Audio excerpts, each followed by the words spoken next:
TEF. Compréhension orale. Structure générale de l'épreuve de compréhension orale. Format, 40 questions. Document à écouter plus 1 à 2 questions par document. Durée, 40 minutes. Modalité, sur ordinateur. Aucun document ni appareil électronique n'est autorisé. Vous ne pouvez pas naviguer dans le questionnaire, ni revenir en arrière, l'épreuve avance automatiquement. Diffusion des messages, chaque message est diffusé une seule fois. Il y a quelques minutes de silence avant et après la diffusion du message. Question 1 à 4. Conversation avec dessin. Vous allez entendre des conversations entre 2 personnes. Indiquez à quel dessin correspond chaque conversation.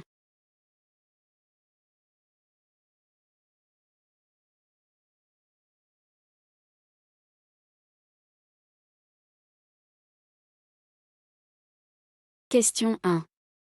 Conversation 1. Tu as regardé quoi hier soir? Une comédie romantique. C'était pas le film du siècle, mais c'était sympa.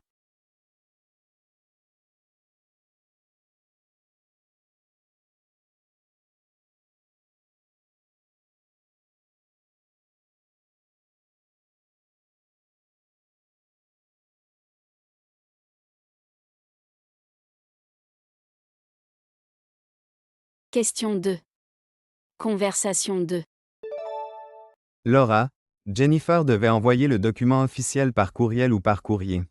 Je suis pas sûre. Par courrier, je suppose, pour qu'on ait l'original. Bon, ça devrait arriver demain alors.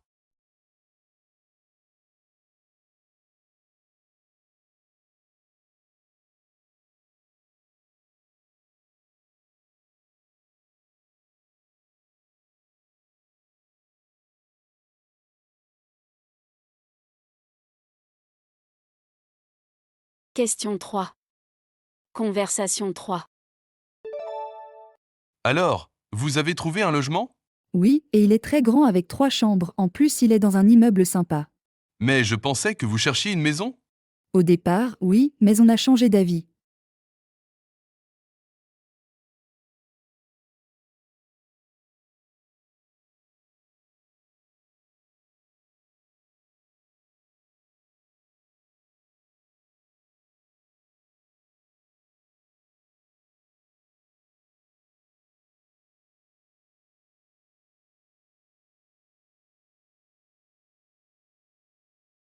Question 4. Conversation 4. Alors qu'est-ce qu'on prend? Des frites avec un bon steak, ou du riz et du poisson? J'ai très envie de frites, mais c'est pas raisonnable. Ok, on commande l'autre plat.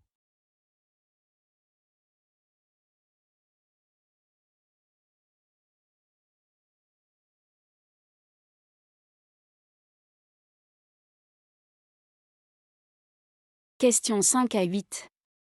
Annonce publique. Écoutez l'annonce et répondez à la question.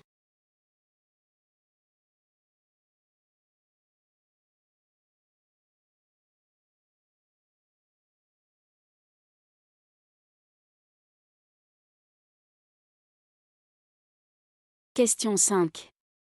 Annonce 1. Attention, plus que 3 heures pour profiter de la promotion sur les pâtes. Achetez 2 paquets de pâtes de la marque Pasta Italia, et le 3e est gratuit. Ne ratez pas cette aubaine, la promotion s'arrête à 18 heures.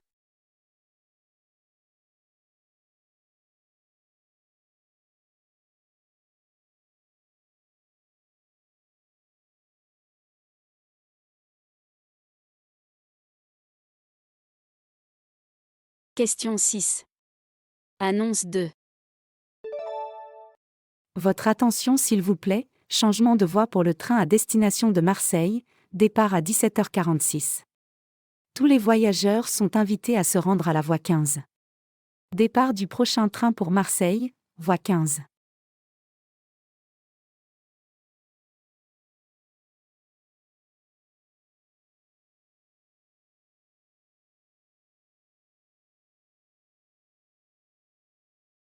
Question 7.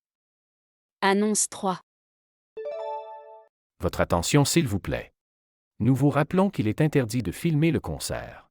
Nos agents de sécurité circuleront dans la salle pour veiller au respect de cette règle.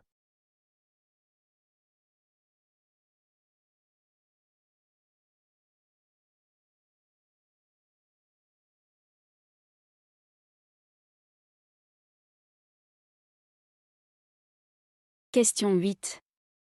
Annonce 4. Chers clients, notre magasin fermera ses portes dans un quart d'heure. Merci de commencer à vous diriger vers les caisses.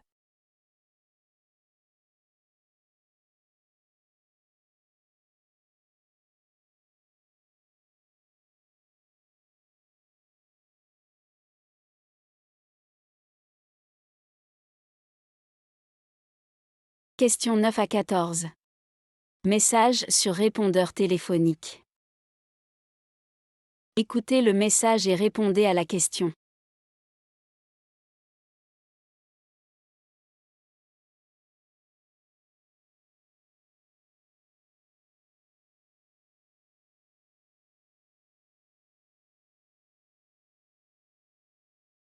Question 9. Message 1. Salut Katia, devine quoi? J'ai enfin trouvé un boulot. Je suis trop content, ça faisait tellement longtemps que je cherchais un travail.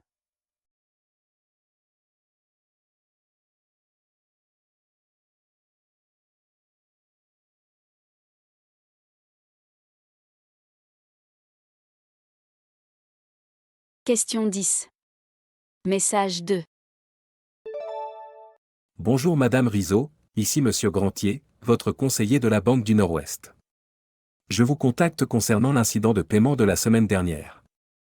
Rappelez-moi dès que vous serez disponible s'il vous plaît. Très bonne journée.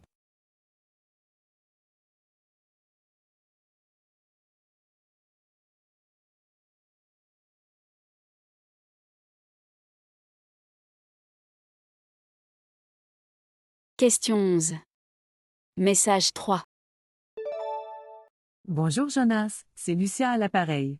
Je ne pourrai pas assister à la réunion des gestionnaires parce que mon fils est malade et le médecin l'a mis en arrêt maladie pour une semaine. Je serai de retour au bureau la semaine prochaine, mais je travaillerai à distance d'ici là. En tout cas, tu peux m'appeler si tu as des questions. Merci d'avance pour ta compréhension.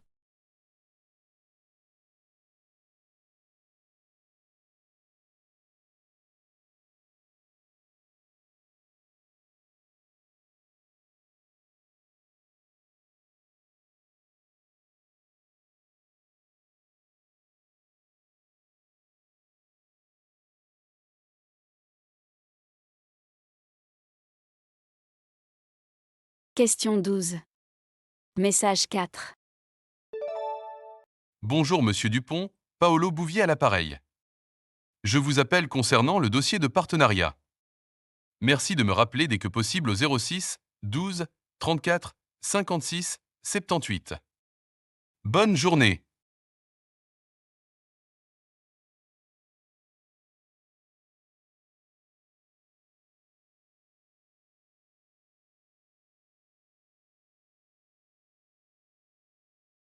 Question 13. Message 5. Salut Thomas, j'ai essayé de te joindre toute la journée. Je voulais savoir si c'est toujours bon pour samedi. Tu viens toujours au restaurant japonais comme prévu? Rappelle-moi quand tu peux, à plus.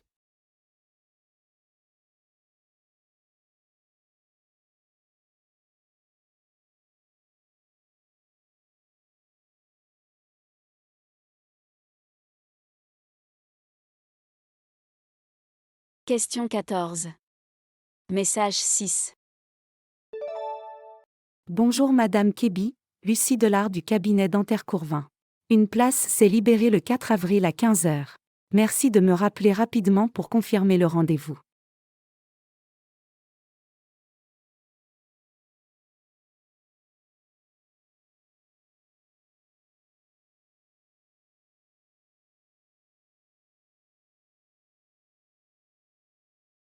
Micro-trottoir 1. Vous allez entendre 3 personnes répondre à la question suivante. Êtes-vous pour l'école à la maison? Indiquez si la personne interrogée est Absolument pour. Pour, dans certaines conditions. Absolument contre. Sans opinion.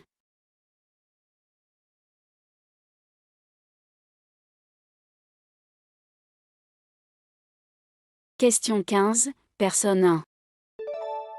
Alors là, c'est n'importe quoi selon moi. Les gens qui font l'école à la maison sont soit des hippies qui n'apprennent rien à leurs mômes, soit des extrémistes religieux qui croient que la Terre est plate, et qui enseignent le créationnisme à leurs enfants. L'école publique est la meilleure option pour les enfants et pour la société en général.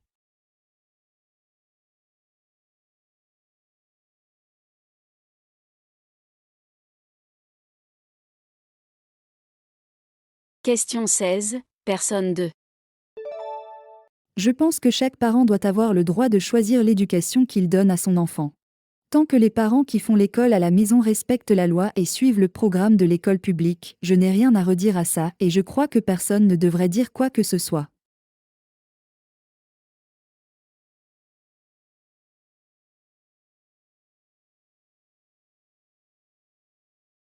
Question 17, personne 3. Franchement, je ne sais pas trop. J'ai été à l'école publique et j'en garde un souvenir mitigé. Après, je sais que si mes parents m'avaient gardé à la maison, ça aurait été une catastrophe, j'aurais rien appris. Mais c'est peut-être génial pour d'autres enfants.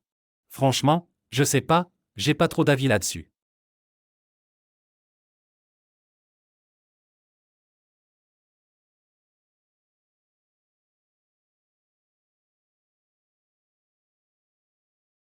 Micro-trottoir, 2. Vous allez entendre 3 personnes répondre à la question suivante. Que pensez-vous d'un possible rétablissement du service militaire obligatoire? Indiquez si la personne interrogée pense que c'est nécessaire. Pense qu'il y a d'autres alternatives. Pense que ce n'est pas nécessaire. N'a pas d'avis sur la question.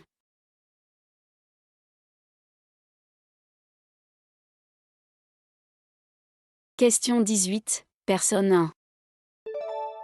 Non seulement c'est pas nécessaire, mais en plus, ce serait une atteinte à la liberté de chacun. On peut pas obliger les gens à apprendre la guerre. Moi je suis pacifiste, j'ai horreur des armes. Donc si demain on oblige mes fils à faire le service militaire, on quitte ce pays sans y réfléchir à 2 fois. On a la double nationalité, donc on pourra entrer au Canada sans problème.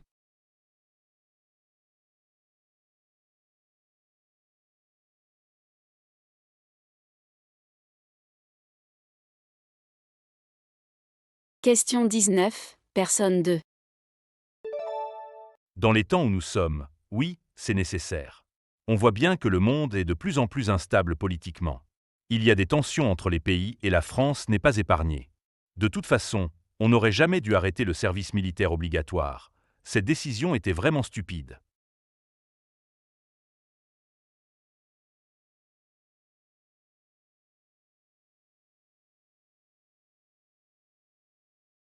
Question 20, personne 3.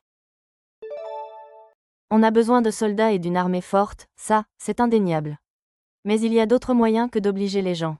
Personnellement, je n'ai pas d'idée précise, mais je suis sûr qu'on a d'autres options. On doit trouver une autre solution que d'obliger les gens à s'engager, je suis persuadée qu'elles existent.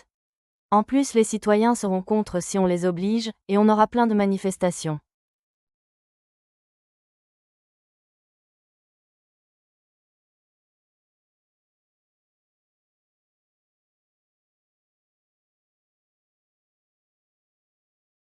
Questions 21 et 22. Chronique. Écoutez la chronique et répondez à la question.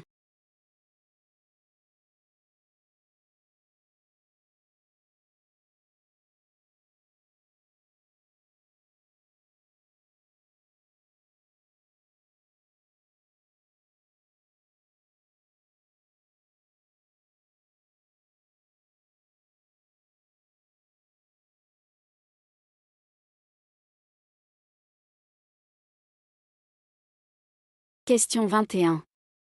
Chronique 1. Aujourd'hui, on parle d'un sujet qui fascine autant qu'il inquiète, l'intelligence artificielle. Révolution technologique ou menace pour nos emplois et notre vie privée? L'IA progresse à une vitesse folle, par exemple, elle rédige des textes, compose de la musique, aide les médecins et les pilotes des voitures. Elle est partout, des recommandations Netflix aux assistants vocaux, mais cette avancée soulève des questions. Jusqu'où ira-t-elle? Va-t-elle remplacer des métiers ou les transformer? Certains experts appellent à une régulation stricte face aux risques d'automatisation et de surveillance accrue. D'autres y voient une opportunité pour la recherche, l'environnement et la santé. Alors, faut-il s'inquiéter ou se réjouir? L'IA est-elle une alliée ou une ennemie? La question reste ouverte. Pensez à partager votre avis sur nos réseaux sociaux.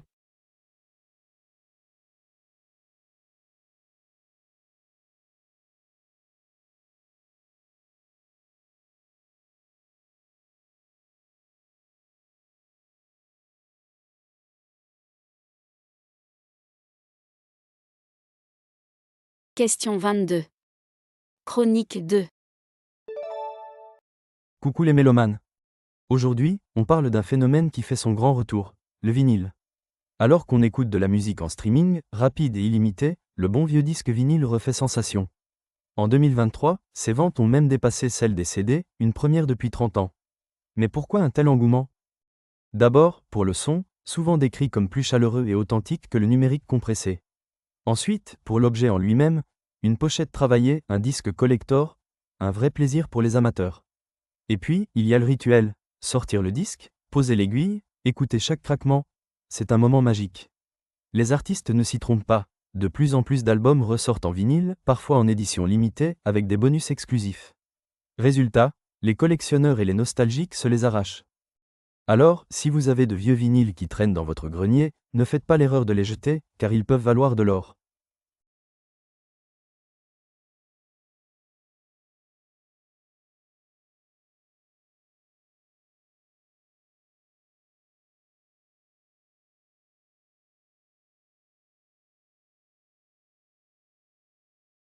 Questions 23 à 28. Interview. Lisez les questions. Écoutez l'interview et répondez aux 2 questions.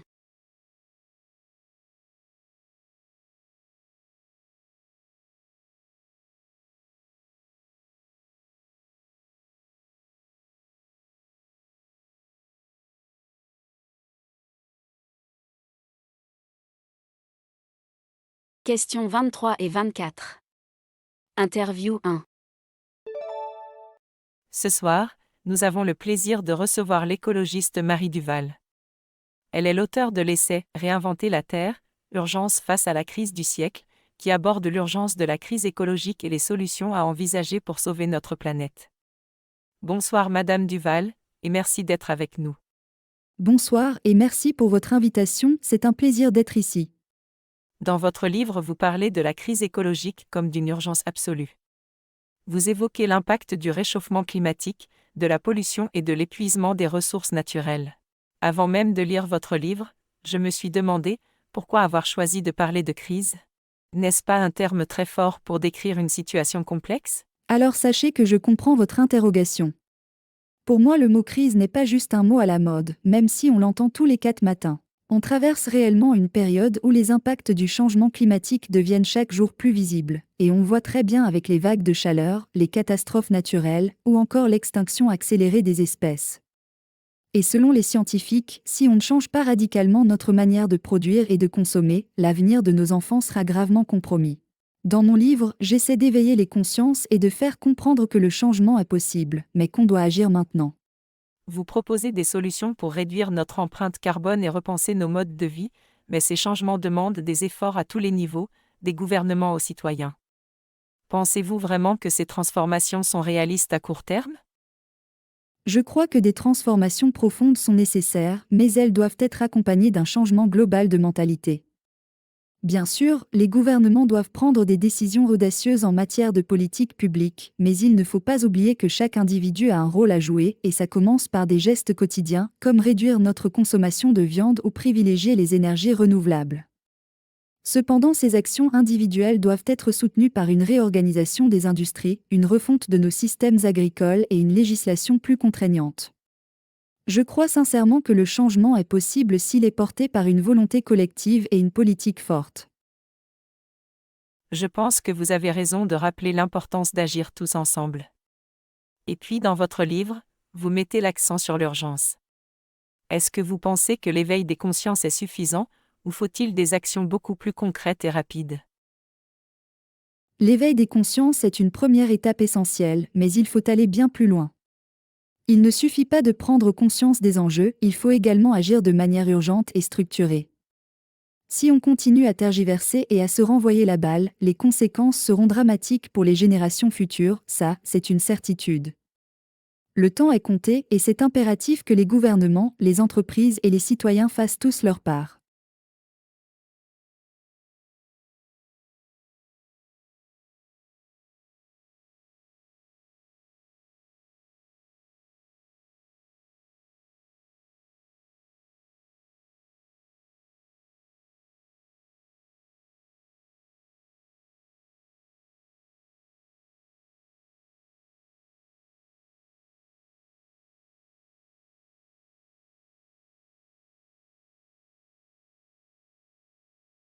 Questions 25 et 26.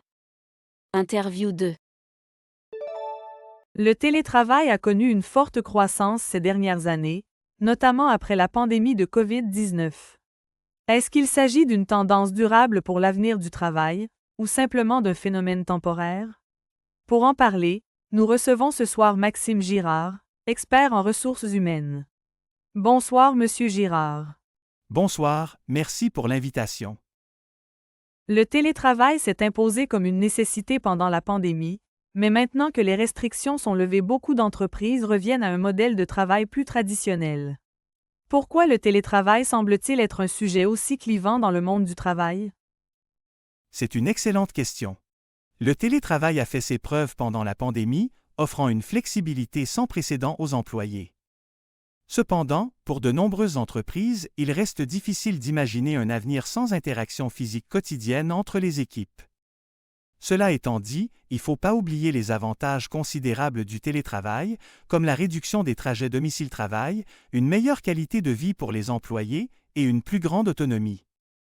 Le modèle hybride, où les employés alternent entre présentiel et télétravail, semble être la meilleure solution pour l'avenir parce que ça permet à la fois de maintenir des liens sociaux forts au sein des équipes et de tirer parti des bénéfices du télétravail.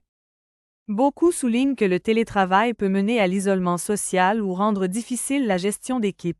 Selon vous, quelles sont les meilleures pratiques pour éviter ces écueils? C'est un point crucial. Pour éviter l'isolement, c'est important que les entreprises mettent en place des outils de communication adaptés, mais aussi des moments de cohésion d'équipe, que ce soit en ligne ou en présentiel. C'est aussi essentiel de maintenir des points réguliers avec les managers pour suivre l'évolution du travail et assurer un soutien adéquat. L'équilibre entre autonomie et collaboration, c'est ça la clé du télétravail réussi. Il ne s'agit pas simplement d'offrir la possibilité de travailler de chez soi, mais de repenser l'organisation du travail de manière à ce qu'elle soit aussi performante à distance qu'en présentiel. Les entreprises doivent aussi être flexibles et comprendre que le télétravail, ça nécessite une adaptation des méthodes de management.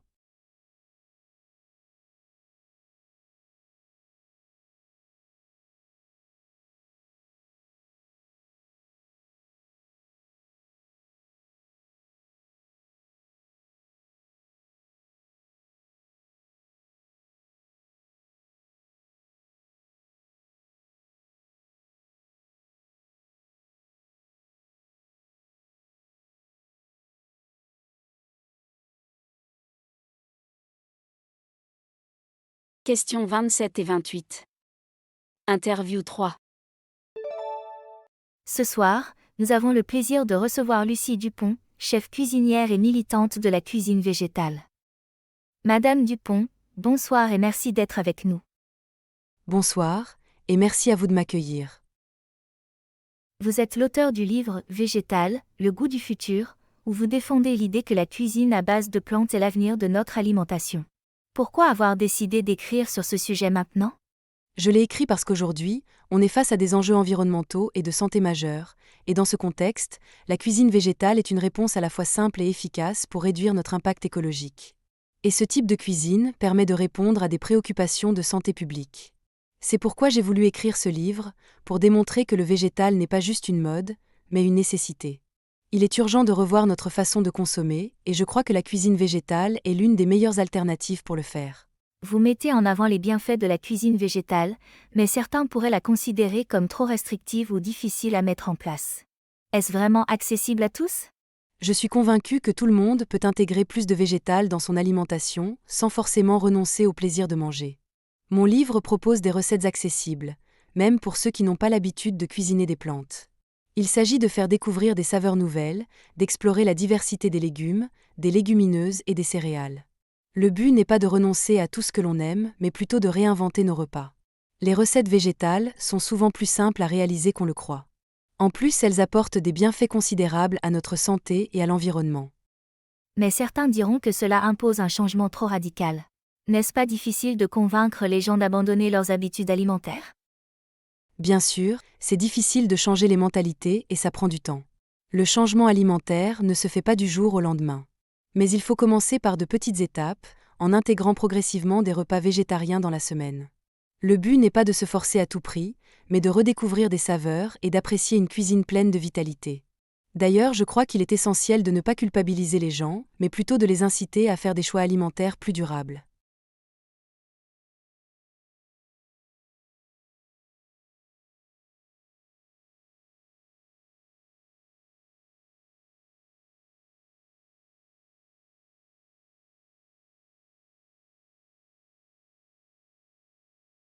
Questions 29 et 30. Reportage radio. Lisez les questions. Écoutez le reportage et répondez aux 2 questions.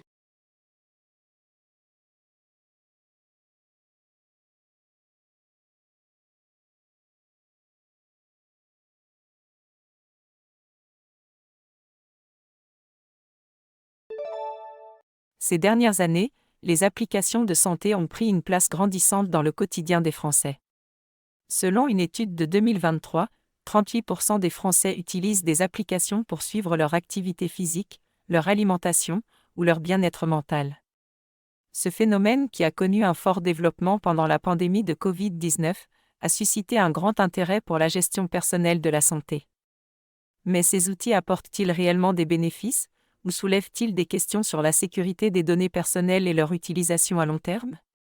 David, 42 ans, utilise une application pour suivre son activité physique et son sommeil. Il nous explique comment cet outil a changé sa routine quotidienne et son approche de la santé. Avant, je n'étais pas motivé à faire du sport régulièrement.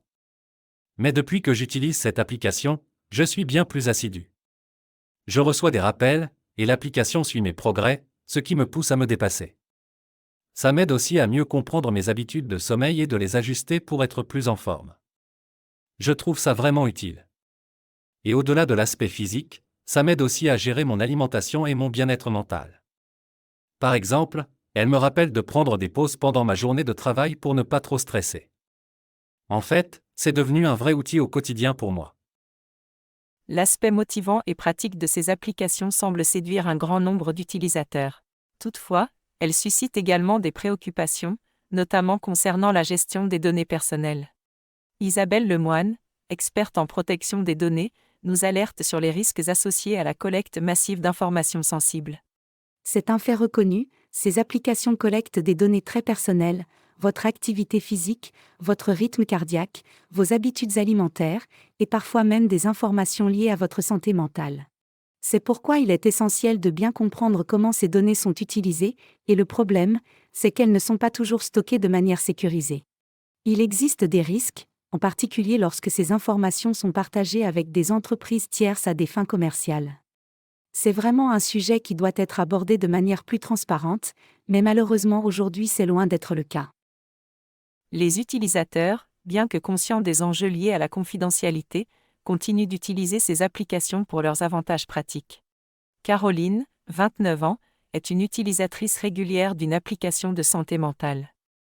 Elle nous explique pourquoi elle fait le choix d'utiliser ces outils, malgré les risques liés à la sécurité des données. J'ai vu qu'il y avait des risques, mais je pense qu'avec les bonnes précautions, les avantages l'emportent. Je sais que mes données peuvent être collectées, mais d'après ce que j'ai compris, elles sont anonymes. Moi, j'utilise ces applications pour améliorer ma santé mentale. Par exemple, l'application m'aide à suivre mes niveaux de stress et elle me conseille des exercices de relaxation. Ce sont des outils très utiles et en plus c'est gratuit. Mais alors, ces applications de santé peuvent-elles réellement remplacer l'avis d'un professionnel de santé? Nous avons posé la question au Dr Jean-Marc Dufresne, médecin généraliste, qui nous donne son point de vue. Les applications peuvent être un excellent complément pour suivre certains aspects de la santé, comme l'activité physique ou le sommeil.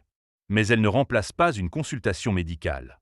Un professionnel peut offrir un regard global, poser des questions plus poussées et ajuster le traitement en fonction des spécificités de chaque patient. Par exemple, un suivi médical personnalisé peut être nécessaire en cas de pathologie chronique, et c'est là que ces applications ne suffisent pas. Elles sont utiles, mais elles ne peuvent pas se substituer à un suivi médical adapté. En 2023, les applications de santé ont vu leur popularité exploser, avec de plus en plus de Français qui les intègrent dans leur quotidien. L'avenir de ces outils semble prometteur, mais la question de la sécurité des données personnelles restera-t-elle un frein à leur adoption plus large? L'équilibre entre les avantages et les risques sera sans doute déterminant pour leur succès dans les années à venir.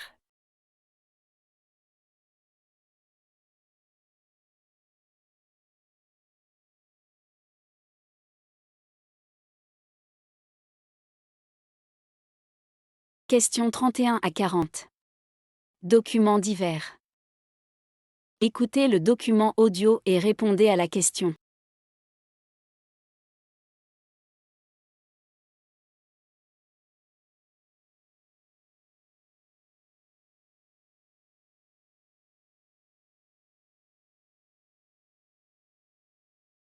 Question 31.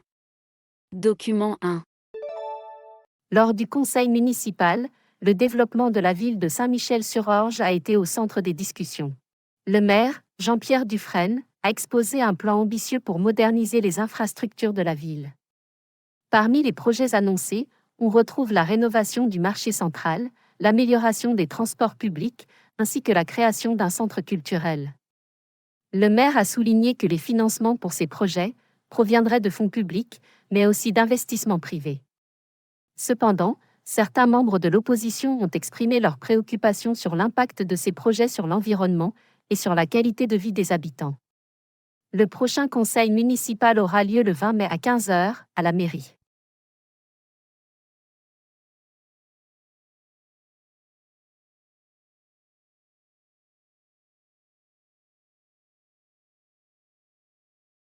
Question 32. Document 2. Le 12 octobre 2024, un incendie s'est déclaré dans le quartier historique de la ville de Marseille.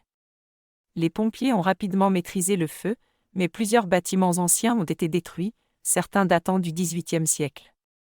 Les autorités locales ont lancé une enquête pour déterminer la cause de l'incendie, et plusieurs témoins parlent d'un départ de feu dans un restaurant de la rue principale. Heureusement, aucune victime n'est à déplorer, mais les dommages matériels sont importants.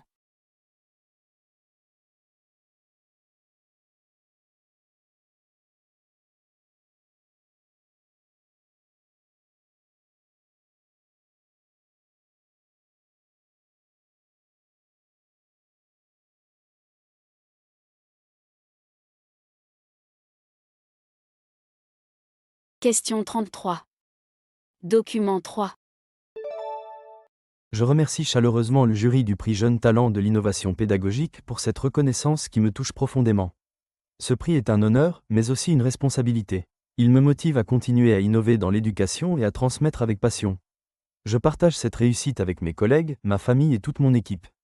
Sans leur soutien, ce projet n'aurait jamais vu le jour.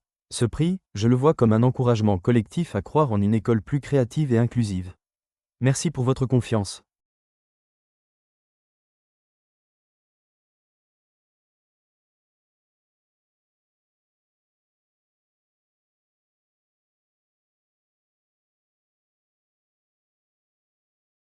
Question 34. Document 4. L'équipe de football du PSG a connu une victoire éclatante contre son rival marseillais lors du dernier match de Liga. Le score final était de 3-0 pour le PSG, avec un doublé de Kylian Mbappé et un magnifique tir de Lionel Messi. Christophe Galtier, l'entraîneur du PSG, a félicité ses joueurs pour leur performance exceptionnelle, Et il a souligné l'importance de cette victoire dans la course au titre. En conférence de presse, il a également exprimé sa satisfaction quant à l'esprit d'équipe montré lors de ce match.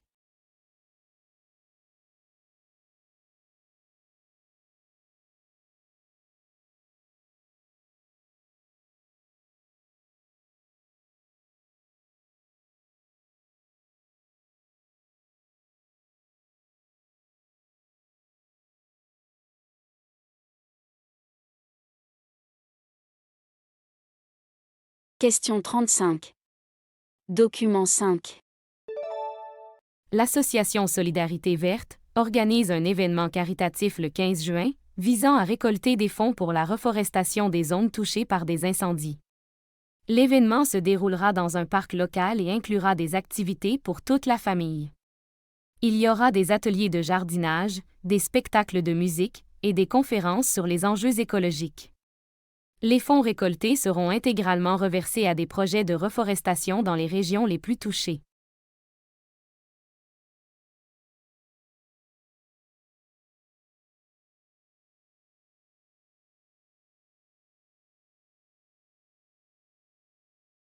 Question 36. Document 6. L'artiste peintre Léa Dupont a ouvert sa nouvelle exposition à la Galerie des Arts Contemporains à Paris. L'exposition, intitulée « Reflets et ombres », présente des œuvres inspirées par la lumière et l'ombre dans la nature. Léa Dupont a expliqué qu'elle cherche à explorer les contrastes entre les moments de calme et de turbulence, et la manière dont la lumière façonne nos perceptions. L'exposition est ouverte au public jusqu'au 30 décembre 2024.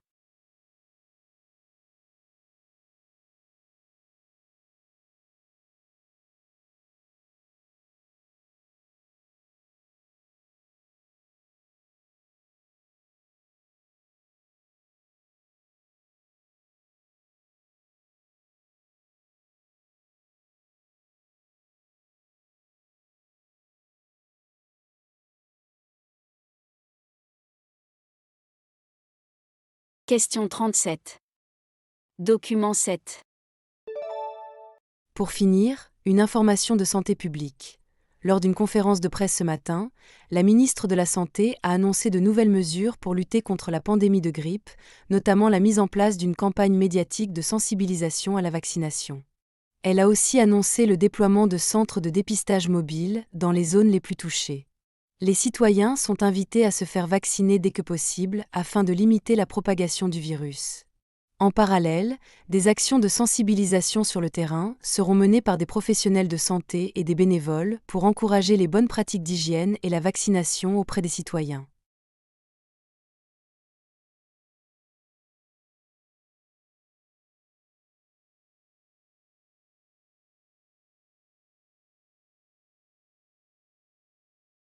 Question 38.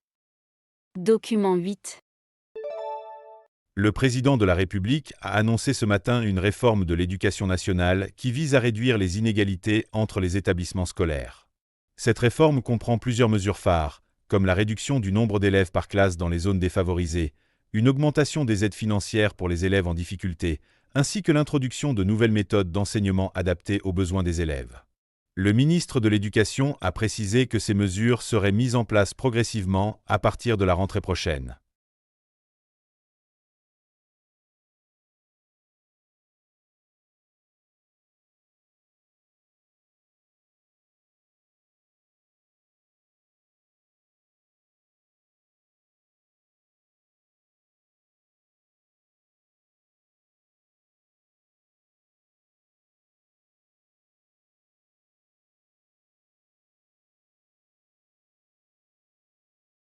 Question 39.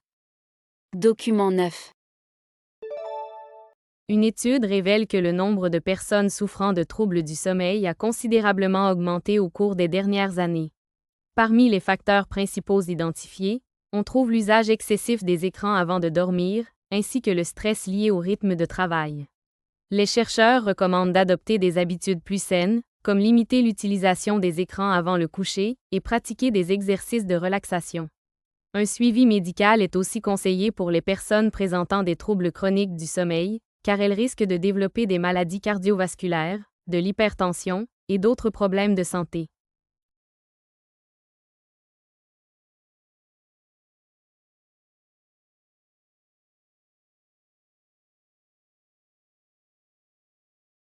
Question 40. Document 10. Bon, on va revenir sur les méthodes pour apprendre efficacement en tant qu'étudiant. Comme je vous l'ai expliqué lors du premier cours, vous êtes à l'université maintenant. C'est plus sérieux que le lycée. J'ai remarqué que certains d'entre vous prennent très peu de notes et parfois aucune. Mais c'est vraiment important de développer de bonnes méthodes de travail, et la prise de notes en fait partie. Pendant les cours, vous ne pouvez pas tout écrire mot à mot, alors apprenez à repérer les idées principales et à utiliser des abréviations. Une prise de notes efficace vous fera gagner du temps au moment de réviser. Ensuite, à la maison, relisez vos notes rapidement pour ne pas oublier ce que vous avez entendu et complétez-les si besoin. Organisez aussi votre temps de travail en prévoyant des plages régulières de révision au lieu d'attendre la dernière minute. J'ai préparé un document qui vous donne des conseils pour prendre des notes efficacement. Je vous encourage fortement à le lire.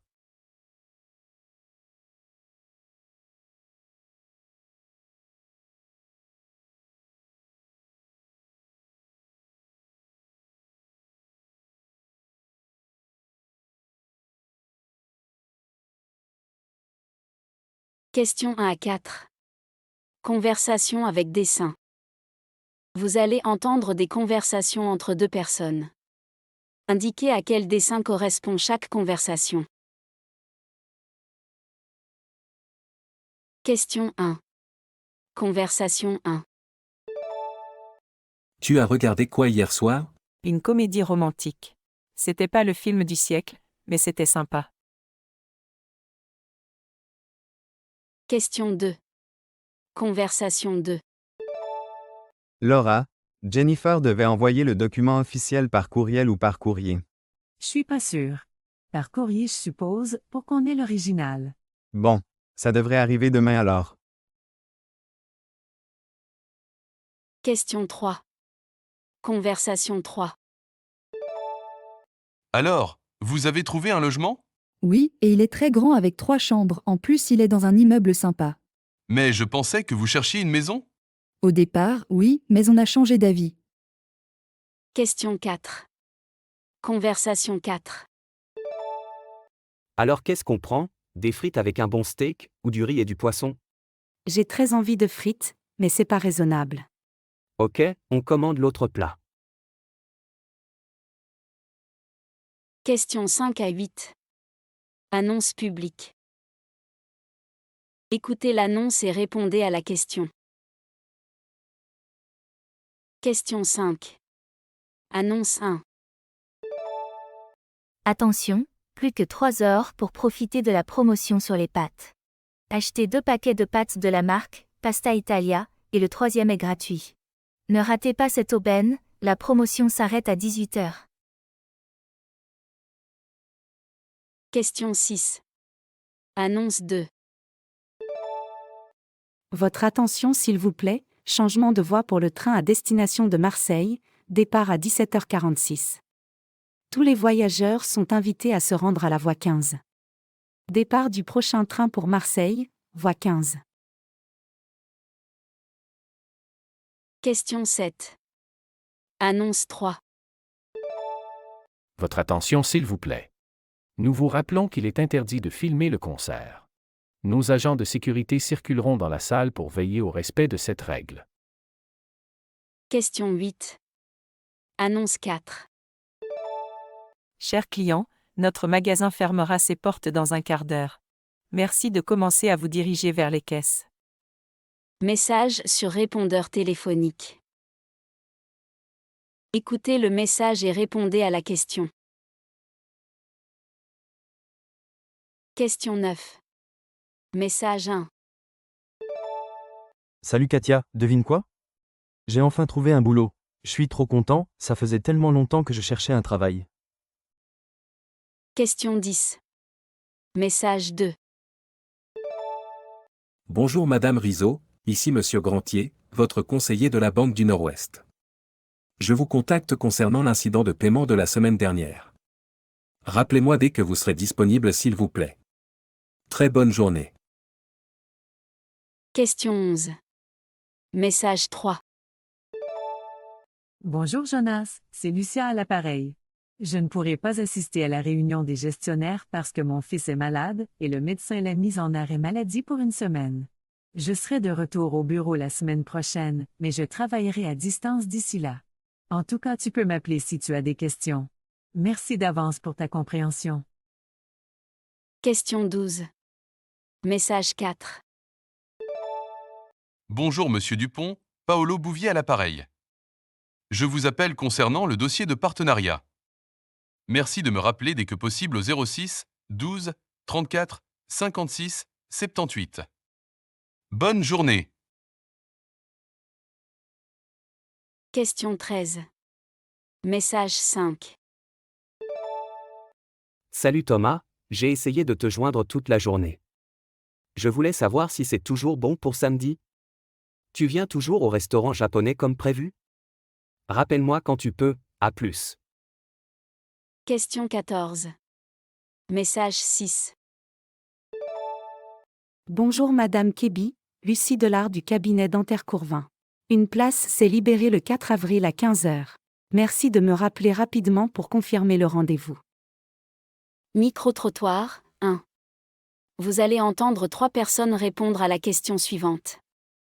Êtes-vous pour l'école à la maison? Indiquez si la personne interrogée est absolument pour. Pour, dans certaines conditions. Absolument contre. Sans opinion. Question 15, personne 1. Alors là, c'est n'importe quoi selon moi. Les gens qui font l'école à la maison sont soit des hippies qui n'apprennent rien à leurs mômes, soit des extrémistes religieux qui croient que la Terre est plate, et qui enseignent le créationnisme à leurs enfants. L'école publique est la meilleure option pour les enfants et pour la société en général. Question 16, personne 2. Je pense que chaque parent doit avoir le droit de choisir l'éducation qu'il donne à son enfant. Tant que les parents qui font l'école à la maison respectent la loi et suivent le programme de l'école publique, je n'ai rien à redire à ça et je crois que personne ne devrait dire quoi que ce soit. Question 17, personne 3. Franchement, je ne sais pas trop. J'ai été à l'école publique et j'en garde un souvenir mitigé. Après, je sais que si mes parents m'avaient gardé à la maison, ça aurait été une catastrophe, j'aurais rien appris. Mais c'est peut-être génial pour d'autres enfants. Franchement, je sais pas, j'ai pas trop d'avis là-dessus. Vous allez entendre 3 personnes répondre à la question suivante. Que pensez-vous d'un possible rétablissement du service militaire obligatoire? Indiquez si la personne interrogée pense que c'est nécessaire. Pense qu'il y a d'autres alternatives. Pense que ce n'est pas nécessaire. N'a pas d'avis sur la question. Question 18, personne 1. Non seulement c'est pas nécessaire, mais en plus, ce serait une atteinte à la liberté de chacun. On peut pas obliger les gens à apprendre la guerre. Moi je suis pacifiste, j'ai horreur des armes. Donc si demain on oblige mes fils à faire le service militaire, on quitte ce pays sans y réfléchir à 2 fois. On a la double nationalité, donc on pourra entrer au Canada sans problème. Question 19, personne 2. Dans les temps où nous sommes, oui, c'est nécessaire. On voit bien que le monde est de plus en plus instable politiquement. Il y a des tensions entre les pays et la France n'est pas épargnée. De toute façon, on n'aurait jamais dû arrêter le service militaire obligatoire. Cette décision était vraiment stupide. Question 20, personne 3. On a besoin de soldats et d'une armée forte, ça, c'est indéniable. Mais il y a d'autres moyens que d'obliger les gens. Personnellement, je n'ai pas d'idée précise, mais je suis sûre qu'on a d'autres options. On doit trouver une autre solution que d'obliger les gens à s'engager, je suis persuadée qu'elles existent. En plus, les citoyens seront contre si on les oblige, et on aura plein de manifestations. Questions 21 et 22. Chronique. Écoutez la chronique et répondez à la question. Question 21. Chronique 1. Aujourd'hui, on parle d'un sujet qui fascine autant qu'il inquiète, l'intelligence artificielle. Révolution technologique ou menace pour nos emplois et notre vie privée? L'IA progresse à une vitesse folle, par exemple, elle rédige des textes, compose de la musique, aide les médecins et les pilotes des voitures. Elle est partout, des recommandations Netflix aux assistants vocaux, mais cette avancée soulève des questions. Jusqu'où ira-t-elle? Va-t-elle remplacer des métiers ou les transformer? Certains experts appellent à une régulation stricte face aux risques d'automatisation et de surveillance accrue. D'autres y voient une opportunité pour la recherche, l'environnement et la santé. Alors, faut-il s'inquiéter ou se réjouir? L'IA est-elle une alliée ou une ennemie? La question reste ouverte. Pensez à partager votre avis sur nos réseaux sociaux. Question 22. Chronique 2. Coucou les mélomanes. Aujourd'hui, on parle d'un phénomène qui fait son grand retour, le vinyle. Alors qu'on écoute de la musique en streaming, rapide et illimité, le bon vieux disque vinyle refait sensation. En 2023, ses ventes ont même dépassé celles des CD, une première depuis 30 ans. Mais pourquoi un tel engouement? D'abord, pour le son, souvent décrit comme plus chaleureux et authentique que le numérique compressé. Ensuite, pour l'objet en lui-même, une pochette travaillée, un disque collector, un vrai plaisir pour les amateurs. Et puis, il y a le rituel, sortir le disque, poser l'aiguille, écouter chaque craquement, c'est un moment magique. Les artistes ne s'y trompent pas, de plus en plus d'albums ressortent en vinyle, parfois en édition limitée, avec des bonus exclusifs. Résultat, les collectionneurs et les nostalgiques se les arrachent. Alors, si vous avez de vieux vinyles qui traînent dans votre grenier, ne faites pas l'erreur de les jeter, car ils peuvent valoir de l'or. Questions 23 à 28. Interview. Lisez les questions. Écoutez l'interview et répondez aux 2 questions.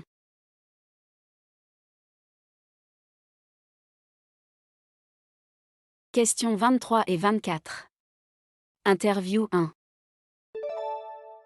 Ce soir, nous avons le plaisir de recevoir l'écologiste Marie Duval.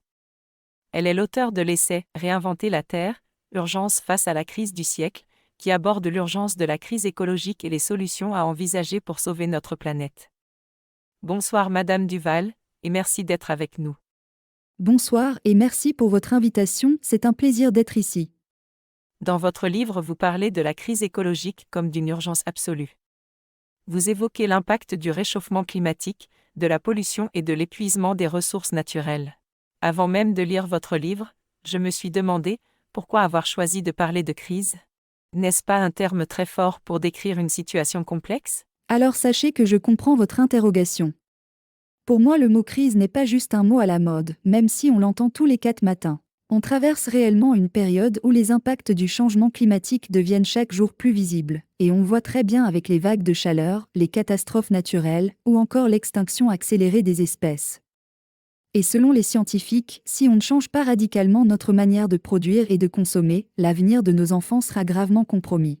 Dans mon livre, j'essaie d'éveiller les consciences et de faire comprendre que le changement est possible, mais qu'on doit agir maintenant. Vous proposez des solutions pour réduire notre empreinte carbone et repenser nos modes de vie, mais ces changements demandent des efforts à tous les niveaux, des gouvernements aux citoyens. Pensez-vous vraiment que ces transformations sont réalistes à court terme? Je crois que des transformations profondes sont nécessaires, mais elles doivent être accompagnées d'un changement global de mentalité. Bien sûr, les gouvernements doivent prendre des décisions audacieuses en matière de politique publique, mais il ne faut pas oublier que chaque individu a un rôle à jouer et ça commence par des gestes quotidiens, comme réduire notre consommation de viande ou privilégier les énergies renouvelables. Cependant, ces actions individuelles doivent être soutenues par une réorganisation des industries, une refonte de nos systèmes agricoles et une législation plus contraignante.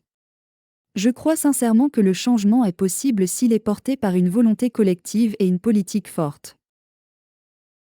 Je pense que vous avez raison de rappeler l'importance d'agir tous ensemble. Et puis dans votre livre, vous mettez l'accent sur l'urgence. Est-ce que vous pensez que l'éveil des consciences est suffisant, ou faut-il des actions beaucoup plus concrètes et rapides? L'éveil des consciences est une première étape essentielle, mais il faut aller bien plus loin. Il ne suffit pas de prendre conscience des enjeux, il faut également agir de manière urgente et structurée. Si on continue à tergiverser et à se renvoyer la balle, les conséquences seront dramatiques pour les générations futures, ça, c'est une certitude. Le temps est compté et c'est impératif que les gouvernements, les entreprises et les citoyens fassent tous leur part. Questions 25 et 26. Interview 2. Le télétravail a connu une forte croissance ces dernières années, notamment après la pandémie de COVID-19. Est-ce qu'il s'agit d'une tendance durable pour l'avenir du travail, ou simplement d'un phénomène temporaire? Pour en parler, nous recevons ce soir Maxime Girard, expert en ressources humaines. Bonsoir, Monsieur Girard. Bonsoir, merci pour l'invitation.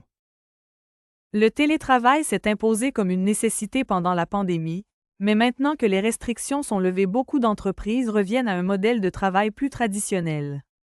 Pourquoi le télétravail semble-t-il être un sujet aussi clivant dans le monde du travail? C'est une excellente question. Le télétravail a fait ses preuves pendant la pandémie, offrant une flexibilité sans précédent aux employés. Cependant, pour de nombreuses entreprises, il reste difficile d'imaginer un avenir sans interaction physique quotidienne entre les équipes.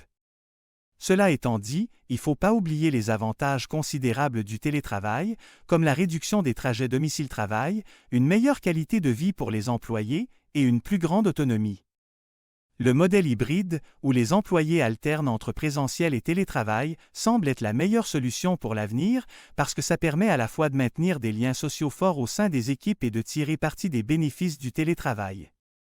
Beaucoup soulignent que le télétravail peut mener à l'isolement social ou rendre difficile la gestion d'équipe. Selon vous, quelles sont les meilleures pratiques pour éviter ces écueils? C'est un point crucial. Pour éviter l'isolement, c'est important que les entreprises mettent en place des outils de communication adaptés, mais aussi des moments de cohésion d'équipe, que ce soit en ligne ou en présentiel. C'est aussi essentiel de maintenir des points réguliers avec les managers pour suivre l'évolution du travail et assurer un soutien adéquat. L'équilibre entre autonomie et collaboration, c'est ça la clé du télétravail réussi.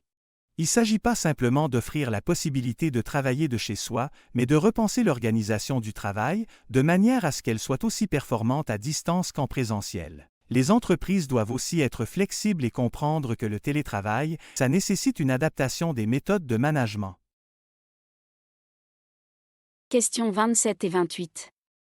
Interview 3. Ce soir, nous avons le plaisir de recevoir Lucie Dupont, chef cuisinière et militante de la cuisine végétale. Madame Dupont, bonsoir et merci d'être avec nous. Bonsoir, et merci à vous de m'accueillir. Vous êtes l'auteur du livre Végétal, le goût du futur, où vous défendez l'idée que la cuisine à base de plantes est l'avenir de notre alimentation. Pourquoi avoir décidé d'écrire sur ce sujet maintenant? Je l'ai écrit parce qu'aujourd'hui, on est face à des enjeux environnementaux et de santé majeurs, et dans ce contexte, la cuisine végétale est une réponse à la fois simple et efficace pour réduire notre impact écologique. Et ce type de cuisine permet de répondre à des préoccupations de santé publique. C'est pourquoi j'ai voulu écrire ce livre, pour démontrer que le végétal n'est pas juste une mode, mais une nécessité. Il est urgent de revoir notre façon de consommer, et je crois que la cuisine végétale est l'une des meilleures alternatives pour le faire. Vous mettez en avant les bienfaits de la cuisine végétale, mais certains pourraient la considérer comme trop restrictive ou difficile à mettre en place. Est-ce vraiment accessible à tous? Je suis convaincue que tout le monde peut intégrer plus de végétal dans son alimentation, sans forcément renoncer au plaisir de manger. Mon livre propose des recettes accessibles, même pour ceux qui n'ont pas l'habitude de cuisiner des plantes. Il s'agit de faire découvrir des saveurs nouvelles, d'explorer la diversité des légumes, des légumineuses et des céréales. Le but n'est pas de renoncer à tout ce que l'on aime, mais plutôt de réinventer nos repas. Les recettes végétales sont souvent plus simples à réaliser qu'on le croit.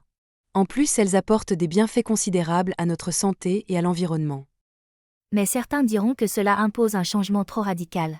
N'est-ce pas difficile de convaincre les gens d'abandonner leurs habitudes alimentaires?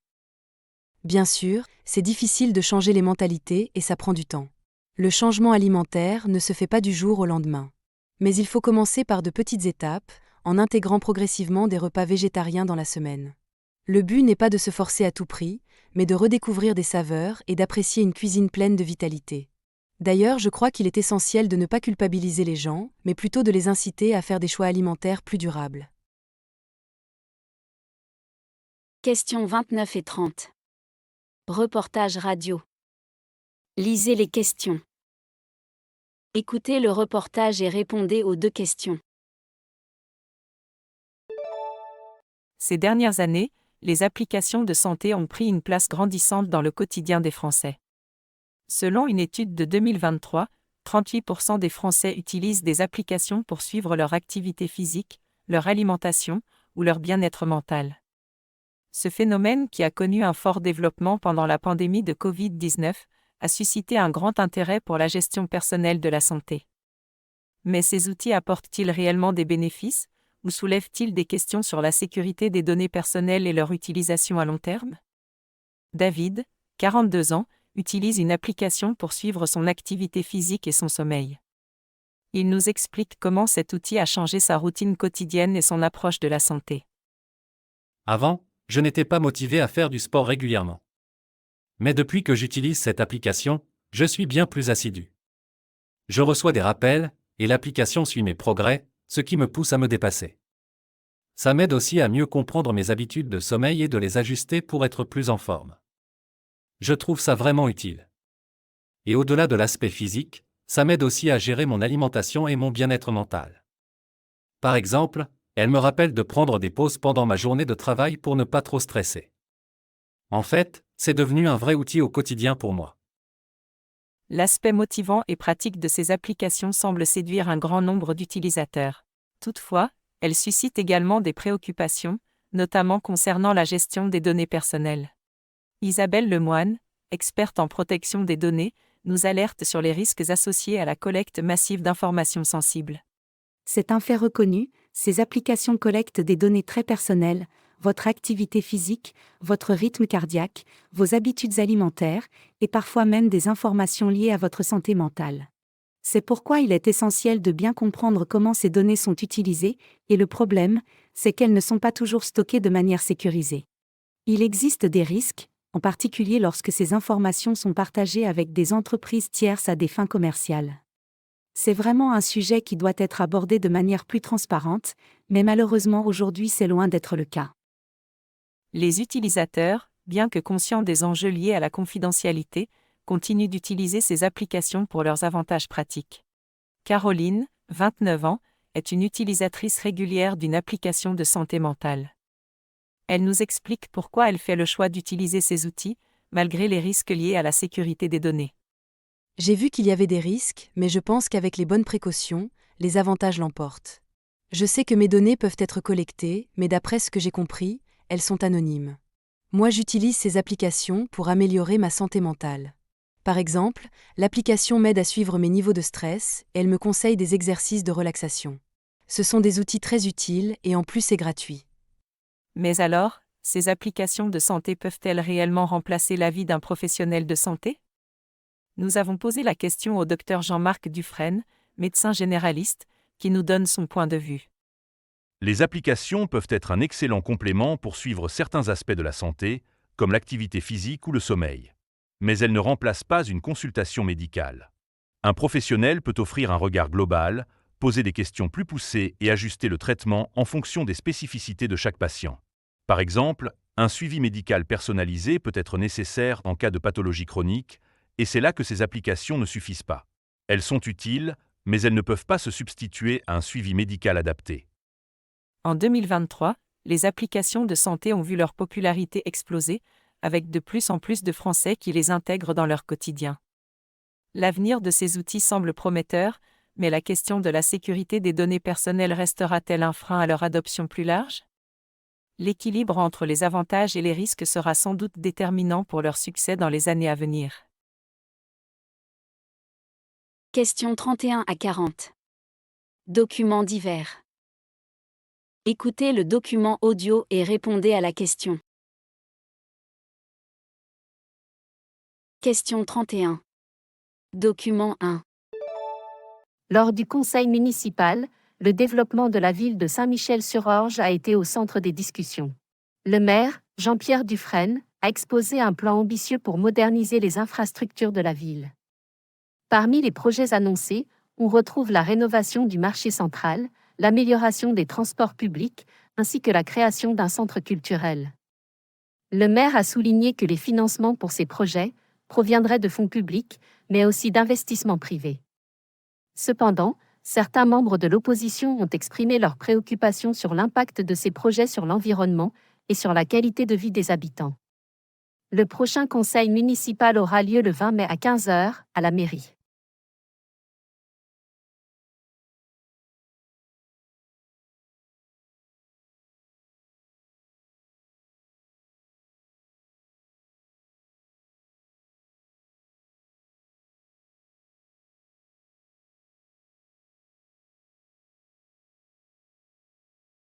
Question 32.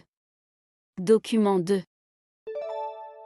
Le 12 octobre 2024, un incendie s'est déclaré dans le quartier historique de la ville de Marseille. Les pompiers ont rapidement maîtrisé le feu, mais plusieurs bâtiments anciens ont été détruits, certains datant du XVIIIe siècle. Les autorités locales ont lancé une enquête pour déterminer la cause de l'incendie, et plusieurs témoins parlent d'un départ de feu dans un restaurant de la rue principale. Heureusement, aucune victime n'est à déplorer, mais les dommages matériels sont importants. Question 33. Document 3. Je remercie chaleureusement le jury du prix Jeune Talent de l'innovation pédagogique pour cette reconnaissance qui me touche profondément. Ce prix est un honneur, mais aussi une responsabilité. Il me motive à continuer à innover dans l'éducation et à transmettre avec passion. Je partage cette réussite avec mes collègues, ma famille et toute mon équipe.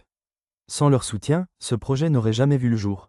Ce prix, je le vois comme un encouragement collectif à croire en une école plus créative et inclusive. Merci pour votre confiance.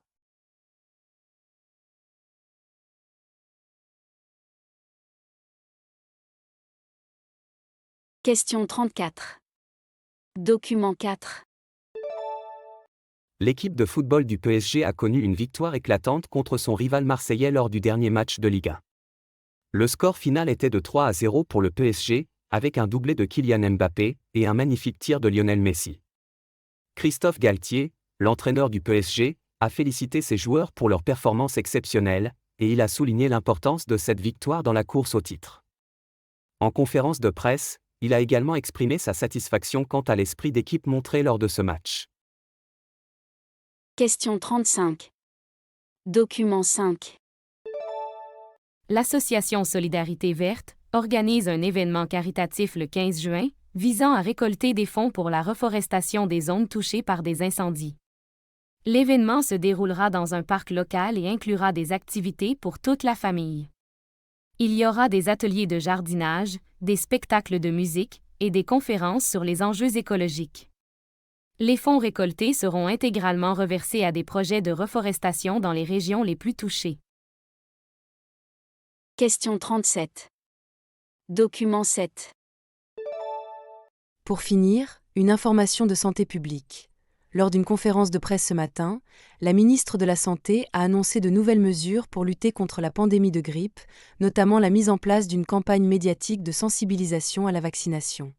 Elle a aussi annoncé le déploiement de centres de dépistage mobiles dans les zones les plus touchées. Les citoyens sont invités à se faire vacciner dès que possible afin de limiter la propagation du virus. En parallèle, des actions de sensibilisation sur le terrain seront menées par des professionnels de santé et des bénévoles pour encourager les bonnes pratiques d'hygiène et la vaccination auprès des citoyens. Question 38. Document 8. Le président de la République a annoncé ce matin une réforme de l'éducation nationale qui vise à réduire les inégalités entre les établissements scolaires. Cette réforme comprend plusieurs mesures phares, comme la réduction du nombre d'élèves par classe dans les zones défavorisées, une augmentation des aides financières pour les élèves en difficulté, ainsi que l'introduction de nouvelles méthodes d'enseignement adaptées aux besoins des élèves. Le ministre de l'Éducation a précisé que ces mesures seraient mises en place progressivement à partir de la rentrée prochaine. Question 39. Document 9. Une étude révèle que le nombre de personnes souffrant de troubles du sommeil a considérablement augmenté au cours des dernières années. Parmi les facteurs principaux identifiés, on trouve l'usage excessif des écrans avant de dormir, ainsi que le stress lié au rythme de travail. Les chercheurs recommandent d'adopter des habitudes plus saines, comme limiter l'utilisation des écrans avant le coucher et pratiquer des exercices de relaxation. Un suivi médical est aussi conseillé pour les personnes présentant des troubles chroniques du sommeil, car elles risquent de développer des maladies cardiovasculaires, de l'hypertension et d'autres problèmes de santé. Question 40. Document 10. Bon, on va revenir sur les méthodes pour apprendre efficacement en tant qu'étudiant. Comme je vous l'ai expliqué lors du premier cours, vous êtes à l'université maintenant. C'est plus sérieux que le lycée. J'ai remarqué que certains d'entre vous prennent très peu de notes et parfois aucune. Mais c'est vraiment important de développer de bonnes méthodes de travail, et la prise de notes en fait partie. Pendant les cours, vous ne pouvez pas tout écrire mot à mot, alors apprenez à repérer les idées principales et à utiliser des abréviations. Une prise de notes efficace vous fera gagner du temps au moment de réviser. Ensuite, à la maison, relisez vos notes rapidement pour ne pas oublier ce que vous avez entendu et complétez-les si besoin. Organisez aussi votre temps de travail en prévoyant des plages régulières de révision au lieu d'attendre la dernière minute. J'ai préparé un document qui vous donne des conseils pour prendre des notes efficacement. Je vous encourage fortement à le lire.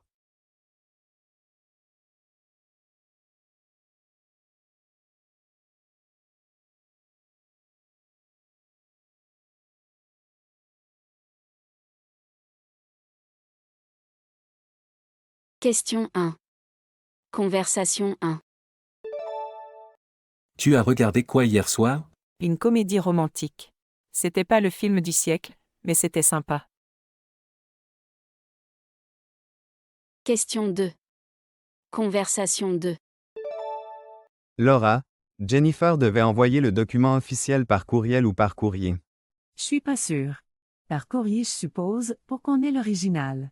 Bon, ça devrait arriver demain alors. Question 3. Conversation 3. Alors, vous avez trouvé un logement? Oui, et il est très grand avec 3 chambres, en plus il est dans un immeuble sympa. Mais je pensais que vous cherchiez une maison? Au départ, oui, mais on a changé d'avis. Question 4. Conversation 4. Alors qu'est-ce qu'on prend? Des frites avec un bon steak, ou du riz et du poisson? J'ai très envie de frites, mais c'est pas raisonnable. Ok, on commande l'autre plat. Question 5 à 8. Annonce publique. Écoutez l'annonce et répondez à la question. Question 5. Annonce 1. Attention, plus que 3 heures pour profiter de la promotion sur les pâtes. Achetez 2 paquets de pâtes de la marque Pasta Italia, et le 3e est gratuit. Ne ratez pas cette aubaine, la promotion s'arrête à 18h. Question 6. Annonce 2. Votre attention s'il vous plaît, changement de voie pour le train à destination de Marseille, départ à 17h46. Tous les voyageurs sont invités à se rendre à la voie 15. Départ du prochain train pour Marseille, voie 15. Question 7. Annonce 3. Votre attention s'il vous plaît. Nous vous rappelons qu'il est interdit de filmer le concert. Nos agents de sécurité circuleront dans la salle pour veiller au respect de cette règle. Question 8. Annonce 4. Chers clients, notre magasin fermera ses portes dans un quart d'heure. Merci de commencer à vous diriger vers les caisses. Message sur répondeur téléphonique. Écoutez le message et répondez à la question. Question 9. Message 1. Salut Katia, devine quoi? J'ai enfin trouvé un boulot. Je suis trop content, ça faisait tellement longtemps que je cherchais un travail. Question 10. Message 2. Bonjour Madame Rizzo, ici Monsieur Grantier, votre conseiller de la Banque du Nord-Ouest. Je vous contacte concernant l'incident de paiement de la semaine dernière. Rappelez-moi dès que vous serez disponible s'il vous plaît. Très bonne journée. Question 11. Message 3. Bonjour Jonas, c'est Lucia à l'appareil. Je ne pourrai pas assister à la réunion des gestionnaires parce que mon fils est malade et le médecin l'a mis en arrêt maladie pour une semaine. Je serai de retour au bureau la semaine prochaine, mais je travaillerai à distance d'ici là. En tout cas, tu peux m'appeler si tu as des questions. Merci d'avance pour ta compréhension. Question 12. Message 4. Bonjour Monsieur Dupont, Paolo Bouvier à l'appareil. Je vous appelle concernant le dossier de partenariat. Merci de me rappeler dès que possible au 06 12 34 56 78. Bonne journée. Question 13. Message 5. Salut Thomas, j'ai essayé de te joindre toute la journée. Je voulais savoir si c'est toujours bon pour samedi. Tu viens toujours au restaurant japonais comme prévu? Rappelle-moi quand tu peux, À plus. Question 14. Message 6. Bonjour Madame Kébi, Lucie Delard du cabinet dentaire Courvin. Une place s'est libérée le 4 avril à 15h. Merci de me rappeler rapidement pour confirmer le rendez-vous. Micro-trottoir 1. Vous allez entendre 3 personnes répondre à la question suivante. Êtes-vous pour l'école à la maison? Indiquez si la personne interrogée est absolument pour. Pour, dans certaines conditions. Absolument contre. Sans opinion. Question 15, personne 1. Alors là, c'est n'importe quoi selon moi. Les gens qui font l'école à la maison sont soit des hippies qui n'apprennent rien à leurs mômes, soit des extrémistes religieux qui croient que la Terre est plate, et qui enseignent le créationnisme à leurs enfants. L'école publique est la meilleure option pour les enfants et pour la société en général. Question 16, personne 2. Je pense que chaque parent doit avoir le droit de choisir l'éducation qu'il donne à son enfant. Tant que les parents qui font l'école à la maison respectent la loi et suivent le programme de l'école publique, je n'ai rien à redire à ça et je crois que personne ne devrait dire quoi que ce soit. Question 17, personne 3. Franchement, je ne sais pas trop. J'ai été à l'école publique et j'en garde un souvenir mitigé. Après, je sais que si mes parents m'avaient gardé à la maison, ça aurait été une catastrophe, j'aurais rien appris. Mais c'est peut-être génial pour d'autres enfants. Franchement, je sais pas, j'ai pas trop d'avis là-dessus. Vous allez entendre 3 personnes répondre à la question suivante. Que pensez-vous d'un possible rétablissement du service militaire obligatoire? Indiquez si la personne interrogée pense que c'est nécessaire. Pense qu'il y a d'autres alternatives. Pense que ce n'est pas nécessaire. N'a pas d'avis sur la question. Question 18, personne 1. Non seulement c'est pas nécessaire, mais en plus, ce serait une atteinte à la liberté de chacun. On peut pas obliger les gens à apprendre la guerre. Moi je suis pacifiste, j'ai horreur des armes. Donc si demain on oblige mes fils à faire le service militaire, on quitte ce pays sans y réfléchir à 2 fois. On a la double nationalité, donc on pourra entrer au Canada sans problème. Question 19, personne 2. Dans les temps où nous sommes, oui, c'est nécessaire. On voit bien que le monde est de plus en plus instable politiquement. Il y a des tensions entre les pays et la France n'est pas épargnée. De toute façon, on n'aurait jamais dû arrêter le service militaire obligatoire. Cette décision était vraiment stupide. Question 20, personne 3. On a besoin de soldats et d'une armée forte, ça, c'est indéniable. Mais il y a d'autres moyens que d'obliger les gens. Personnellement, je n'ai pas d'idée précise, mais je suis sûre qu'on a d'autres options. On doit trouver une autre solution que d'obliger les gens à s'engager, je suis persuadée qu'elles existent. En plus, les citoyens seront contre si on les oblige, et on aura plein de manifestations. Questions 21 et 22. Chronique. Écoutez la chronique et répondez à la question. Question 21. Chronique 1. Aujourd'hui, on parle d'un sujet qui fascine autant qu'il inquiète, l'intelligence artificielle. Révolution technologique ou menace pour nos emplois et notre vie privée? L'IA progresse à une vitesse folle, par exemple, elle rédige des textes, compose de la musique, aide les médecins et les pilotes des voitures. Elle est partout, des recommandations Netflix aux assistants vocaux, mais cette avancée soulève des questions. Jusqu'où ira-t-elle? Va-t-elle remplacer des métiers ou les transformer? Certains experts appellent à une régulation stricte face aux risques d'automatisation et de surveillance accrue. D'autres y voient une opportunité pour la recherche, l'environnement et la santé. Alors, faut-il s'inquiéter ou se réjouir? L'IA est-elle une alliée ou une ennemie? La question reste ouverte. Pensez à partager votre avis sur nos réseaux sociaux. Question 22. Chronique 2. Coucou les mélomanes. Aujourd'hui, on parle d'un phénomène qui fait son grand retour, le vinyle. Alors qu'on écoute de la musique en streaming, rapide et illimité, le bon vieux disque vinyle refait sensation. En 2023, ses ventes ont même dépassé celles des CD, une première depuis 30 ans. Mais pourquoi un tel engouement? D'abord, pour le son, souvent décrit comme plus chaleureux et authentique que le numérique compressé. Ensuite, pour l'objet en lui-même, une pochette travaillée, un disque collector, un vrai plaisir pour les amateurs.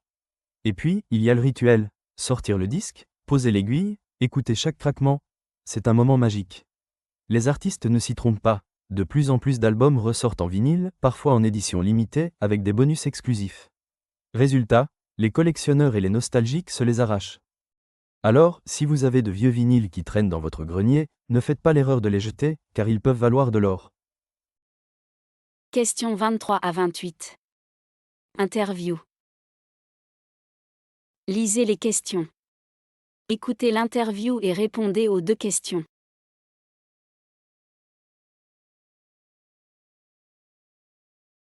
Questions 23 et 24. Interview 1. Ce soir, nous avons le plaisir de recevoir l'écologiste Marie Duval. Elle est l'auteure de l'essai Réinventer la Terre, urgence face à la crise du siècle, qui aborde l'urgence de la crise écologique et les solutions à envisager pour sauver notre planète. Bonsoir Madame Duval, et merci d'être avec nous. Bonsoir et merci pour votre invitation, c'est un plaisir d'être ici. Dans votre livre, vous parlez de la crise écologique comme d'une urgence absolue. Vous évoquez l'impact du réchauffement climatique, de la pollution et de l'épuisement des ressources naturelles. Avant même de lire votre livre, je me suis demandé, pourquoi avoir choisi de parler de crise ? N'est-ce pas un terme très fort pour décrire une situation complexe ? Alors sachez que je comprends votre interrogation. Pour moi, le mot crise n'est pas juste un mot à la mode, même si on l'entend tous les 4 matins. On traverse réellement une période où les impacts du changement climatique deviennent chaque jour plus visibles, et on voit très bien avec les vagues de chaleur, les catastrophes naturelles, ou encore l'extinction accélérée des espèces. Et selon les scientifiques, si on ne change pas radicalement notre manière de produire et de consommer, l'avenir de nos enfants sera gravement compromis. Dans mon livre, j'essaie d'éveiller les consciences et de faire comprendre que le changement est possible, mais qu'on doit agir maintenant. Vous proposez des solutions pour réduire notre empreinte carbone et repenser nos modes de vie, mais ces changements demandent des efforts à tous les niveaux, des gouvernements aux citoyens. Pensez-vous vraiment que ces transformations sont réalistes à court terme ? Je crois que des transformations profondes sont nécessaires, mais elles doivent être accompagnées d'un changement global de mentalité. Bien sûr, les gouvernements doivent prendre des décisions audacieuses en matière de politique publique, mais il ne faut pas oublier que chaque individu a un rôle à jouer, et ça commence par des gestes quotidiens, comme réduire notre consommation de viande ou privilégier les énergies renouvelables. Cependant, ces actions individuelles doivent être soutenues par une réorganisation des industries, une refonte de nos systèmes agricoles et une législation plus contraignante. Je crois sincèrement que le changement est possible s'il est porté par une volonté collective et une politique forte. Je pense que vous avez raison de rappeler l'importance d'agir tous ensemble. Et puis dans votre livre, vous mettez l'accent sur l'urgence. Est-ce que vous pensez que l'éveil des consciences est suffisant, ou faut-il des actions beaucoup plus concrètes et rapides ? L'éveil des consciences est une première étape essentielle, mais il faut aller bien plus loin. Il ne suffit pas de prendre conscience des enjeux, il faut également agir de manière urgente et structurée. Si on continue à tergiverser et à se renvoyer la balle, les conséquences seront dramatiques pour les générations futures, ça, c'est une certitude. Le temps est compté et c'est impératif que les gouvernements, les entreprises et les citoyens fassent tous leur part. Questions 25 et 26. Interview 2. Le télétravail a connu une forte croissance ces dernières années, notamment après la pandémie de COVID-19. Est-ce qu'il s'agit d'une tendance durable pour l'avenir du travail, ou simplement d'un phénomène temporaire? Pour en parler, nous recevons ce soir Maxime Girard, expert en ressources humaines. Bonsoir, Monsieur Girard. Bonsoir, merci pour l'invitation. Le télétravail s'est imposé comme une nécessité pendant la pandémie, mais maintenant que les restrictions sont levées, beaucoup d'entreprises reviennent à un modèle de travail plus traditionnel. Pourquoi le télétravail semble-t-il être un sujet aussi clivant dans le monde du travail? C'est une excellente question. Le télétravail a fait ses preuves pendant la pandémie, offrant une flexibilité sans précédent aux employés. Cependant, pour de nombreuses entreprises, il reste difficile d'imaginer un avenir sans interaction physique quotidienne entre les équipes. Cela étant dit, il ne faut pas oublier les avantages considérables du télétravail, comme la réduction des trajets domicile-travail, une meilleure qualité de vie pour les employés et une plus grande autonomie. Le modèle hybride, où les employés alternent entre présentiel et télétravail, semble être la meilleure solution pour l'avenir parce que ça permet à la fois de maintenir des liens sociaux forts au sein des équipes et de tirer parti des bénéfices du télétravail. Beaucoup soulignent que le télétravail peut mener à l'isolement social ou rendre difficile la gestion d'équipe. Selon vous, quelles sont les meilleures pratiques pour éviter ces écueils? C'est un point crucial. Pour éviter l'isolement, c'est important que les entreprises mettent en place des outils de communication adaptés, mais aussi des moments de cohésion d'équipe, que ce soit en ligne ou en présentiel. C'est aussi essentiel de maintenir des points réguliers avec les managers pour suivre l'évolution du travail et assurer un soutien adéquat. L'équilibre entre autonomie et collaboration, c'est ça la clé du télétravail réussi. Il ne s'agit pas simplement d'offrir la possibilité de travailler de chez soi, mais de repenser l'organisation du travail de manière à ce qu'elle soit aussi performante à distance qu'en présentiel. Les entreprises doivent aussi être flexibles et comprendre que le télétravail, ça nécessite une adaptation des méthodes de management. Questions 27 et 28. Interview 3. Ce soir, nous avons le plaisir de recevoir Lucie Dupont, chef cuisinière et militante de la cuisine végétale. Madame Dupont, bonsoir et merci d'être avec nous. Bonsoir, et merci à vous de m'accueillir. Vous êtes l'auteur du livre Végétal, le goût du futur, où vous défendez l'idée que la cuisine à base de plantes est l'avenir de notre alimentation. Pourquoi avoir décidé d'écrire sur ce sujet maintenant? Je l'ai écrit parce qu'aujourd'hui, on est face à des enjeux environnementaux et de santé majeurs, et dans ce contexte, la cuisine végétale est une réponse à la fois simple et efficace pour réduire notre impact écologique. Et ce type de cuisine permet de répondre à des préoccupations de santé publique. C'est pourquoi j'ai voulu écrire ce livre, pour démontrer que le végétal n'est pas juste une mode, mais une nécessité. Il est urgent de revoir notre façon de consommer, et je crois que la cuisine végétale est l'une des meilleures alternatives pour le faire. Vous mettez en avant les bienfaits de la cuisine végétale, mais certains pourraient la considérer comme trop restrictive ou difficile à mettre en place. Est-ce vraiment accessible à tous? Je suis convaincue que tout le monde peut intégrer plus de végétal dans son alimentation, sans forcément renoncer au plaisir de manger. Mon livre propose des recettes accessibles, même pour ceux qui n'ont pas l'habitude de cuisiner des plantes. Il s'agit de faire découvrir des saveurs nouvelles, d'explorer la diversité des légumes, des légumineuses et des céréales. Le but n'est pas de renoncer à tout ce que l'on aime, mais plutôt de réinventer nos repas. Les recettes végétales sont souvent plus simples à réaliser qu'on le croit. En plus, elles apportent des bienfaits considérables à notre santé et à l'environnement. Mais certains diront que cela impose un changement trop radical. N'est-ce pas difficile de convaincre les gens d'abandonner leurs habitudes alimentaires? Bien sûr, c'est difficile de changer les mentalités et ça prend du temps. Le changement alimentaire ne se fait pas du jour au lendemain. Mais il faut commencer par de petites étapes, en intégrant progressivement des repas végétariens dans la semaine. Le but n'est pas de se forcer à tout prix, mais de redécouvrir des saveurs et d'apprécier une cuisine pleine de vitalité. D'ailleurs, je crois qu'il est essentiel de ne pas culpabiliser les gens, mais plutôt de les inciter à faire des choix alimentaires plus durables. Questions 29 et 30. Reportage radio. Lisez les questions. Écoutez le reportage et répondez aux 2 questions. Ces dernières années, les applications de santé ont pris une place grandissante dans le quotidien des Français. Selon une étude de 2023, 38% des Français utilisent des applications pour suivre leur activité physique, leur alimentation ou leur bien-être mental. Ce phénomène, qui a connu un fort développement pendant la pandémie de Covid-19, a suscité un grand intérêt pour la gestion personnelle de la santé. Mais ces outils apportent-ils réellement des bénéfices, ou soulèvent-ils des questions sur la sécurité des données personnelles et leur utilisation à long terme? David, 42 ans, utilise une application pour suivre son activité physique et son sommeil. Il nous explique comment cet outil a changé sa routine quotidienne et son approche de la santé. Avant, je n'étais pas motivé à faire du sport régulièrement. Mais depuis que j'utilise cette application, je suis bien plus assidu. Je reçois des rappels, et l'application suit mes progrès, ce qui me pousse à me dépasser. Ça m'aide aussi à mieux comprendre mes habitudes de sommeil et de les ajuster pour être plus en forme. Je trouve ça vraiment utile. Et au-delà de l'aspect physique, ça m'aide aussi à gérer mon alimentation et mon bien-être mental. Par exemple, elle me rappelle de prendre des pauses pendant ma journée de travail pour ne pas trop stresser. En fait, c'est devenu un vrai outil au quotidien pour moi. L'aspect motivant et pratique de ces applications semble séduire un grand nombre d'utilisateurs. Toutefois, elles suscitent également des préoccupations, notamment concernant la gestion des données personnelles.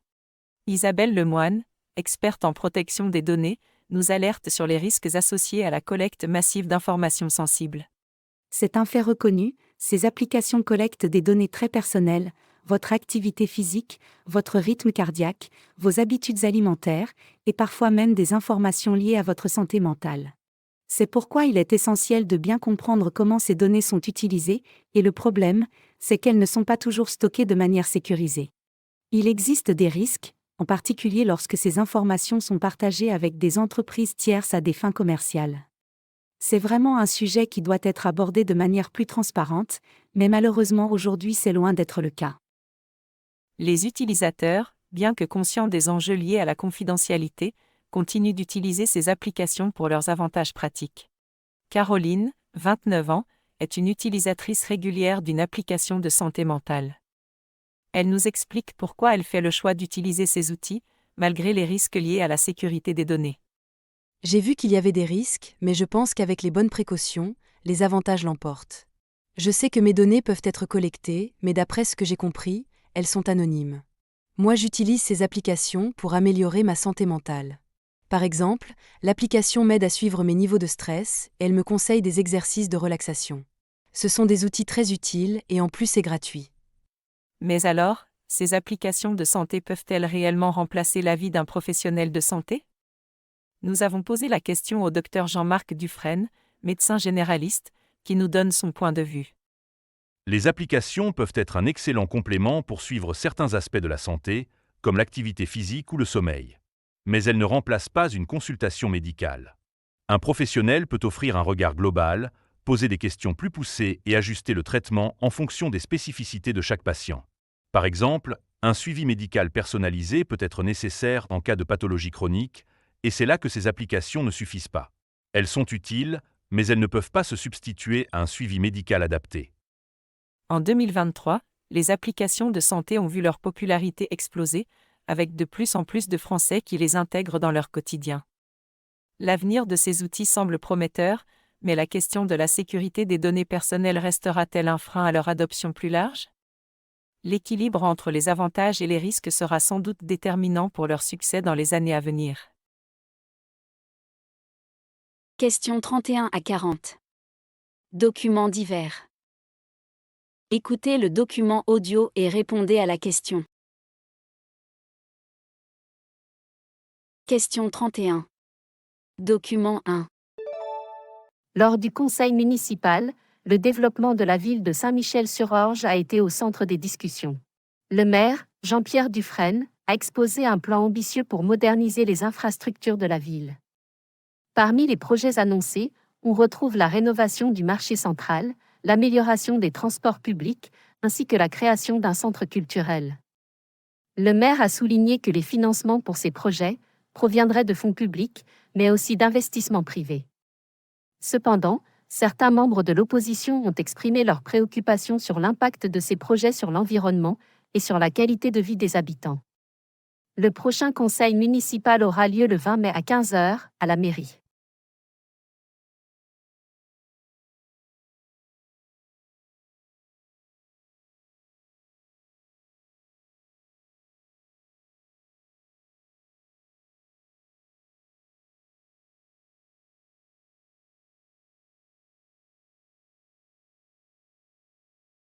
Question 32. Document 2. Le 12 octobre 2024, un incendie s'est déclaré dans le quartier historique de la ville de Marseille. Les pompiers ont rapidement maîtrisé le feu, mais plusieurs bâtiments anciens ont été détruits, certains datant du XVIIIe siècle. Les autorités locales ont lancé une enquête pour déterminer la cause de l'incendie, et plusieurs témoins parlent d'un départ de feu dans un restaurant de la rue principale. Heureusement, aucune victime n'est à déplorer, mais les dommages matériels sont importants. Question 33. Document 3. Je remercie chaleureusement le jury du prix Jeune Talent de l'innovation pédagogique pour cette reconnaissance qui me touche profondément. Ce prix est un honneur, mais aussi une responsabilité. Il me motive à continuer à innover dans l'éducation et à transmettre avec passion. Je partage cette réussite avec mes collègues, ma famille et toute mon équipe. Sans leur soutien, ce projet n'aurait jamais vu le jour. Ce prix, je le vois comme un encouragement collectif à croire en une école plus créative et inclusive. Merci pour votre confiance.